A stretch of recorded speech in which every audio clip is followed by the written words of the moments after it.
বন্ধুরা, হ্যাঁ, যেহেতু আমি সর্বমুনাফার সূত্রটা দেখিয়ে দিচ্ছি, সাথে একটা অঙ্ক প্র্যাকটিস করিয়ে দিতে চাই। আর আমি প্রথম ভিডিওটা করছি, তাই অঙ্কটা আমি একবার করে নিলাম। তো পরবর্তী ক্লাসগুলো আমি করিয়ে বোঝানোর চেষ্টা করব। তো অঙ্কটা একবার পড়ি। বার্ষিক শতকরা মুনাফার হার 10.5 টাকা হলে 2000 টাকার 5 বছরের মুনাফা কত হবে? বার্ষিক। তাহলে আমার বার্ষিক 1 বছরে শতকরা 100 টাকা মুনাফার হার দেবে। হার হয়েছে যে 10.5 টাকা। তার মানে বলছে যে 1 বছরে 100 টাকায় মুনাফা পাবো 10 টাকা 50 পয়সা। তাহলে হলে 2000 টাকার 5 বছরের মুনাফা কত হবে?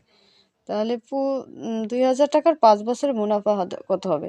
যেহেতু আমার সরল মুনাফা নির্ণয় করতে হবে, তো আমার সরল মুনাফা নির্ণয় করতে যে উপাদানগুলো লাগে সেই উপাদানগুলো আমি লিখে নিব। তাহলে উপাদানগুলো মুনাফা আয় দেওয়া নাই, মুনাফার হার আর সমান সমান 10.5%, এরা 100 আকারে প্রকাশ করছি।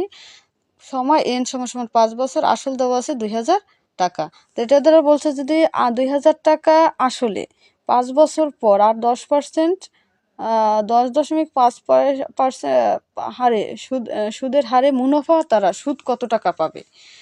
তাহলে আমরা জানি মুনাফার সূত্র হচ্ছে যে আসল ইন্টু সময় ইন্টু মুনাফার হার। আসল 2000 টাকা, সময় 5 বছর, মুনাফার হার 10.5% বা 100 করে প্রকাশ করছি। তো এখানে এই শূন্য এই শূন্য এই শূন্য এই শূন্য কাটতে পারি, তো থাকে আমার এখানে 20 গুণন 5 গুণন 10.5, তিনটে গুণ করলে 1050 টাকা।